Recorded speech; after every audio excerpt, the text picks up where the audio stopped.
Por consiguiente, se trata de un discernimiento de fe, cuyo sujeto sinodal es la Iglesia, guiada por el Espíritu Santo, para buscar y encontrar la presencia actuante y convocante de Dios y su designio concreto aquí y ahora para ella, para la Iglesia y para la humanidad a la que la Iglesia sirve, y conducirla hacia el humano pleno. Lo discierne a ese designio de Dios no solo en los hechos que objetivamente acontecen, pues acontecimientos, sino también en las exigencias y deseos subjetivos, objetivamente en los hechos que acontecen, subjetivamente en los deseos y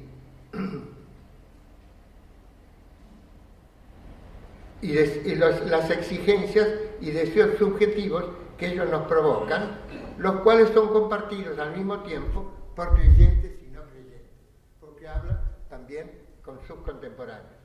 De modo que el sentido histórico-pastoral de dichos signos no se pierde, pero además ellos nos indican la voluntad salvífica concreta de Dios para un determinado tiempo y eventualmente para un determinado lugar. Según mi estimación, Francisco no solo gobierna la Iglesia y conduce su misión evangelizadora de la humanidad discerniendo los signos de los tiempos, sino que lo hace inspirado por su vivencia del discernimiento ignaciano de espíritus, o mejor, de la acción histórica del espíritu. Yo estuve tentado a poner el título espíritu con mayúscula, pero al final le puse espíritu con minúscula, pero tiene los dos sentidos en el título de la conferencia, porque es según el espíritu, o los espíritus, pero el espíritu con mayúscula, el Espíritu Santo, que es el que gobierna la Iglesia, como dice el mismo concilio, lo acabamos de leer. Dice que le impulsa a creer que quien lo conduce es el Espíritu del Señor que llena el universo. Bueno, entonces, según mi estimación, Francisco lo hace inspirándose en la vivencia del discernimiento ignaciano de la acción histórica del Espíritu, escrito en singular y con mayúscula. Por eso, para comprender mejor su modo de proceder, interesante porque el padre Piero Coda, en el librito que él publicó de esta colección, habla del modo de proceder como método, pero interesante que eso es muy, muy de San Ignacio cuando habla de nuestro modo de proceder. Y dice, bueno, el modo de proceder es el modo de proceder jesuita del método del discernimiento. Piero Coda, el teólogo italiano. Como pontífice, y nos ayudará a conocer tanto lo que ha reflexionado él mismo sobre dicho discernimiento existencialmente vivido, como también la transferencia que él mismo hace, el mismo Bergoglio, del ejercicio del discernimiento personal del ámbito individual al social. Entonces, 3.1, esta parte tiene dos partes, discernimiento en su dimensión existencial. En las notas sobre Romano Guardini, que redactaba Bergoglio para su doctorado en teología, indica que para ese teólogo alemán, cada persona, es decir, cada uno de nosotros, aún los no creyentes, cada persona recibe de Dios un llamado primordial, una especie de consigna originaria, una palabra de paso o santo y seña, en alemán Passwort, Wort, palabra, Pass, de paso, el santo y seña, ¿no? La consigna para poder pasar, que lo identifica, a la cual el doctorando Bergoglio denomina querigma existencial. Eso no es de Guardini, es de Bergoglio. Previo al evangélico, como la creación es presupuesto para la redención, el cual es asumido y elevado por el anuncio, el querigma evangélico. Según Guardini, toda nuestra existencia es respuesta positiva o negativa a dicho llamado básico, y seremos juzgados según y cómo le hayamos de hecho respondido. Bergoglio entonces comenta que nuestra vida es una aventura compuesta de encuentros, desencuentros y reencuentros con dicho llamado o vocación constituyente. Pues bien, cuando alguien hace los ejercicios de San Ignacio y contempla la vida de Cristo, revive ese llamado a la luz de la palabra de Dios que está contemplando. Esta lo convoca a sentir y practicar lo que siente y realiza Cristo y a compartir su temple fundamental de ánimo. Sentite in voi quod in Cristo Jesús, dice la Vulgata. Sientan en ustedes lo que sentía Cristo Jesús.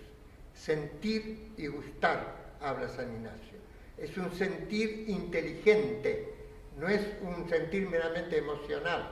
Por eso aplico acá la frase de Zubiri cuando habla del sentir inteligente y de la inteligencia sentiente. La inteligencia siente y el sentir intelige, entiende. Eso según Zubiri, el gran filósofo español. Bueno, acá habla de ese tipo de sentir, ¿no? Dice, sientan ustedes lo que siente Cristo Jesús. Entonces el ejercitante experimenta consonancias y disonancias afectivas de determinados propósitos o acciones reales o posibles suyas con dicha palabra primordial. San Ignacio sentía ese llamado de decir, quiero hacer lo que hizo San Francisco, quiero hacer lo que hizo Santo Domingo. Era una acción posible y sentía consolación. Y cuando en cambio estaba pensando en que se iba a casar con una princesa, una duquesa, eso, estaba contento en ese momento y después se sentía vacío, es decir, desolado, ¿no? Y él ahí empezó a aprender él mismo en su experiencia ese discernimiento espiritual. Pues bien, en su nota de doctorado, Bergoglio vincula explícitamente las consonancias con las consolaciones teologales y las disonancias con las desolaciones, como la describe San Ignacio. De manera que en el transcurso del tiempo, claro, no hace falta un año, pero en el transcurso del tiempo, por eso un mes de ejercicio, 2 años de noviciado, 17 años de formación hasta tener los últimos votos solemnes, en el tiempo se disciernen, en el transcurso del tiempo se va delineando una interpretación de lo que Dios quiere del ejercitante en concordancia con el llamado primero que lo constituye. Pues se disciernen los llamados cotidianos del Señor, en plural y escritos con minúscula, según su concordancia o no con el llamado primordial en singular y escrito con mayúscula. Al coincidir con coincidimos con el Señor y con nosotros mismos, de modo que logramos gozar de los frutos gratuitos del Espíritu Santo. El amor, la paz, el gozo, los frutos del Espíritu Santo, que son la consolación en el sentido ignaciano, la alegría del Evangelio en el sentido de Bergoglio. Como el Hijo y el Espíritu Santo son las dos manos del Padre, según los padres de la Iglesia, la voluntad de la voluntad del Padre, para las personas y para la sociedad, se manifiesta en la coincidencia entre el Espíritu y Cristo, es decir, del Espíritu Santo operando interiormente en los corazones con la figura de Cristo en el Evangelio y en la historia. Se trata entonces de la consonancia entre las mociones subjetivas, positivas del Espíritu, sus frutos, como decía, amor, gozo, paz, etc., y por contraste de sus disonancias negativas, sentidas y experienciadas en la contemplación objetiva de los misterios de Cristo, sea directamente leyendo las Escrituras, sea en la lectura de los signos de los tiempos, es decir, en la lectura de la historia y la acción histórica actuales interpretadas como un texto a la luz de las mismas Escrituras. Paul Ricoeur, el filósofo francés contemporáneo dice que la historia, la acción histórica, pueden ser interpretadas como un texto. Y él aplica la interpretación de los textos a la interpretación de la historia. Esa lectura se hace en especial a la luz del misterio pascual de la cruz y la resurrección del Señor, en el cual la novedad y la vida brotan de la muerte y de la entrega por amor hasta el extremo. Según lo explicitaré en el apartado siguiente, Francisco en Laudato Si lee a la luz de este misterio situaciones sociales de los pobres en las que se esperaría muerte, desesperación y violencia, y en cambio, gracias al amor que puede más, dice él, el amor puede más, se da gratuitamente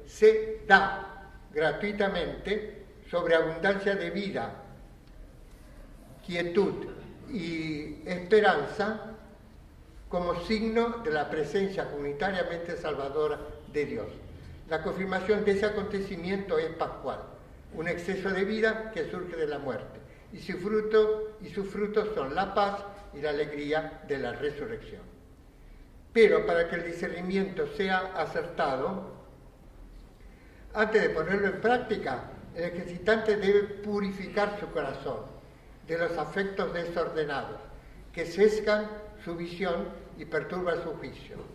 Ya Aristóteles, a pesar de ser pagano, afirmaba que en cuestiones prácticas, es decir, de ética y de política, la ética es la práctica que yo vivo y la política es la práctica social, uno se equivoca si su apetito, a saber, su afecto, no es recto.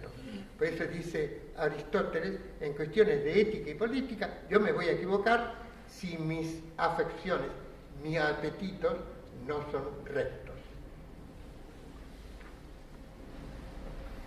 Y en la contemporaneidad lo recuerda Paul Ricoeur, siguiendo a lo que él llama maestro de la sospecha, Marx, Freud y Nietzsche, pues caemos en ilusión si no nos hemos liberado de los intereses y deseos espurios y de la voluntad de poder. En la terminología de Ignacio se dirá, si no nos despojamos del propio amor, querer e interés. Propio amor, Freud. Propio querer, Nietzsche. Propio interés, intereses de clase, Marx. Casi hay una correspondencia entre los tres maestros de la sospecha de Ricoeur y lo que dice San Ignacio varios siglos antes, de que hay que liberarnos de nuestro propio amor, querer e interés, antes de decidir en cuestiones de ética y política. Precisamente el santo nos ofrece reglas de discernimiento, la de la segunda semana de los ejercicios, para distinguir las consolaciones auténticamente teologales, amor, gozo, paz, crecimiento en la fe, armonía espiritual, y por otro lado los engaños bajo especie de bien. A estos hoy lo denominamos, con Ricoeur, ilusiones, que son distintas de la mentira y del error. El filósofo jesuita chileno Arturo Gaete, amigo mío, hablaba de autoengaño.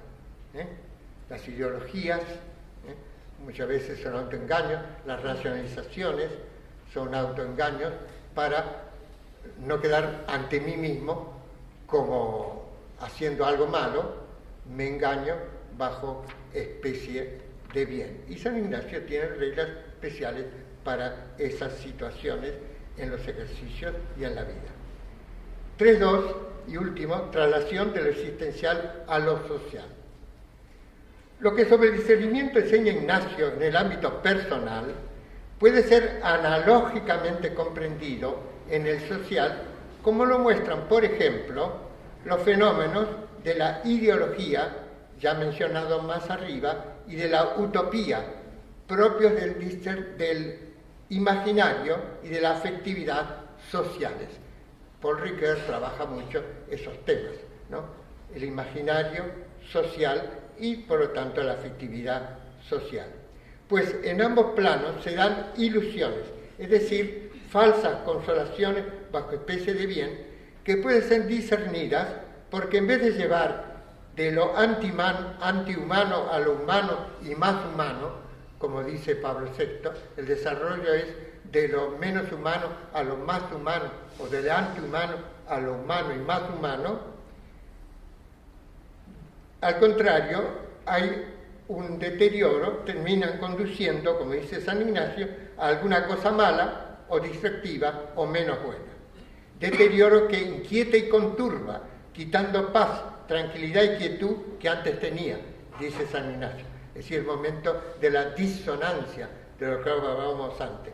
Pero no solo se trata de la armonía interior, sino también de la falta de paz social, desde la sociedad familiar, cuando en una familia hay discordias, a la global. Familiar, civil, global. Como ya lo dije, para Ricoeur, la historia y la acción humanas, tanto personales como sociales, pueden ser interpretadas como un texto, en el cual su dimensión pragmática, es decir, cómo el lector es afectado por el texto, lo vive y lo siente, tienen un valor semántico. Es decir, cómo lo vivo tiene un valor también de significado, un valor semántico, es decir, expresa un significado. Tal consideración filosófica, perdonen que yo como filósofo meta cuestiones de filosofía, nos ayuda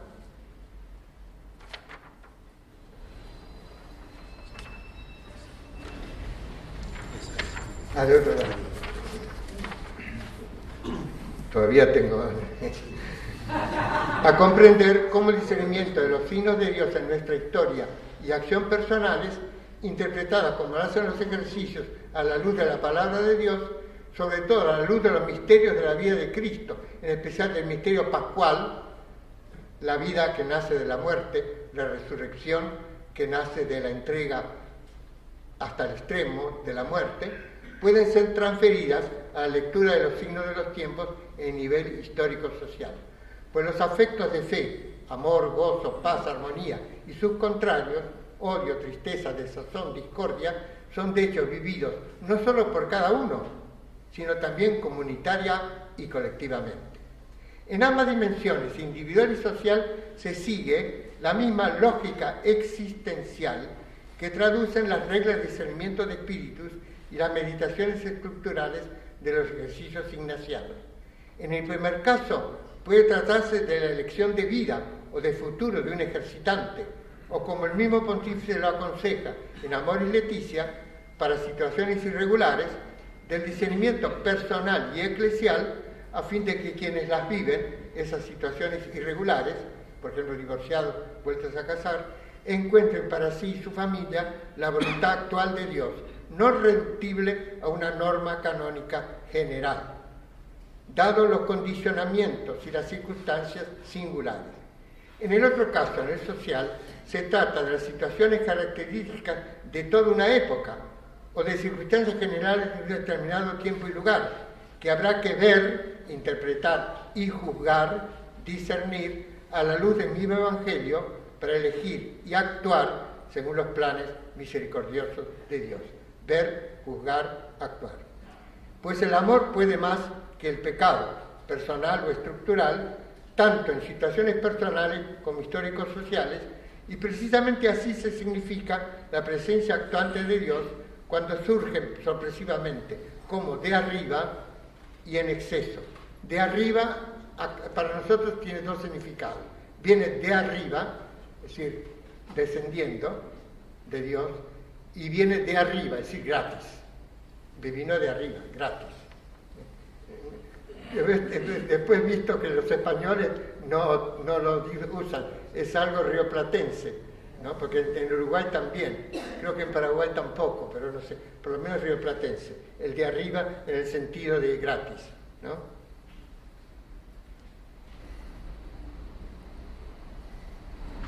Anteriormente lo señalé, bueno, el caso de los movimientos populares con su carácter creativo de poetas sociales. El mismo Padre Francisco, probablemente recordado su propia experiencia en Villa Miseria de su arquidiócesis, lo hace implícitamente, esa contraposición analógica de lo personal a lo social, cuando se refiere a lo que él llama experiencias de comunión, a ver, ¿cómo es? experiencias de salvación comunitaria, porque ahí cita, bueno, un trabajo que no vamos ahora a citar, pero experiencia de acción de salvación comunitaria. Son experiencias, no son meras ideas, experiencias de salvación, es decir, ya en la tierra, de salvación comunitaria, no meramente individual.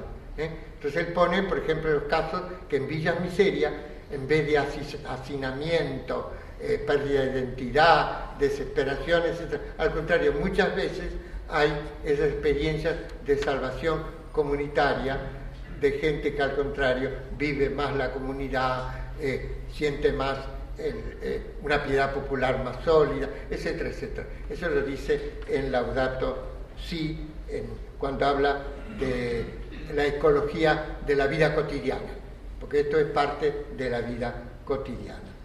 Un signo de la acción de Dios en la historia está por consiguiente en la novedad de vida, sobre todo si emerge e irrumpe inexplicablemente en la autosuperación de lo fáctico, como si de ello surgiera algo que lo excede y que no encuentra su razón suficiente en sus antecedentes, en un más que se está dando como un don, con una sobreabundancia inesperada que no es deducible de lo anterior, ni siquiera dialécticamente. Yo en otros contextos cito ahí una cita del cardenal Casper, donde dice que eso se da en la realidad de la Iglesia y en las religiones, y también de Pedro Trigo, donde habla también de eso. Y se da, acontece. Si ustedes estudiaran Jean-Luc Marion, ahí justo habla de los fenómenos saturados. Son fenómenos que se dan, es un don, acontece, no se pueden explicar en base a causas previas, es un don, por eso viene de arriba en el doble sentido de la palabra. Y Bergoglio los llama, en Laudato Si, experiencias de salvación comunitaria. Por otro lado, la desolación no pocas veces muestra que el movimiento existencial de nuestro espíritu no coincide con el de espíritu de Dios, por el cual nos encontramos turbados en oscuridad, sin paz y tranquilidad interior, como en contradicción con nuestro llamado más profundo. Y a veces eso pasa en las familias, pasa en los movimientos, pasa en las reuniones, pasa en lo social, también en la sociedad global. Por eso dice Lonergan que necesitamos, que sería lo que decía Aristóteles, librarnos, tener apetito recto, librarnos apetitos no rectos.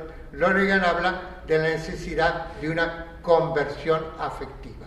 Dice, para que la conversión ética dure, no basta con el propósito voluntario, necesito una conversión afectiva.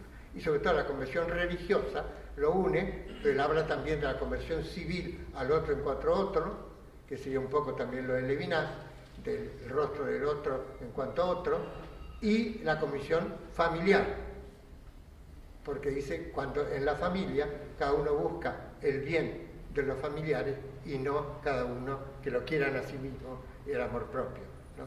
Bueno, entonces, como ven, hay una transferencia de lo universal a lo social. Y ahora, para terminar, bueno, acá hablo también de que el Papa dice que hay dos lógicas. Eso lo dice en una homilía a los nuevos cardenales. Dice, en la historia de la Iglesia hay dos lógicas. La lógica de la exclusión y la lógica de la integración. Y dice, desde el Concilio de Jerusalén y desde Cristo, la lógica de la misericordia, la lógica de Dios, es la lógica de la integración. Y por eso la imagen del poliedro, y por eso lo que él también dice, ¿no?, que uno de los peligros, pone en Evangelii Gaudium, es el eticismo sin bondad. Si es verdaderamente ético, tendrá bondad. Hay eticismos, ismo, sin bondad. Y eso es malo. Una ilusión bajo especie de bien. Para el que, como los doctores de la ley, y los fariseos en el Evangelio. Y lo otro dice un intelectualismo sin sabiduría. La sabiduría nos hace conocer la vida, el intelectualismo, no lo intelectual, el intelectualismo sin sabiduría, en el fondo, va a decir, es un gnosticismo. Y por último, todo ello confirma que el hilo de oro de la misericordia hilvana la ética social del Papa Francisco, su doctrina social, su poner a los pobres en el centro del camino, tanto de la Iglesia como de la humanidad global, y su modo de proceder para discernir la acción salvadora de Cristo y del Espíritu, las dos manos del Padre en la historia y la acción histórica. Muchas gracias por la paciencia.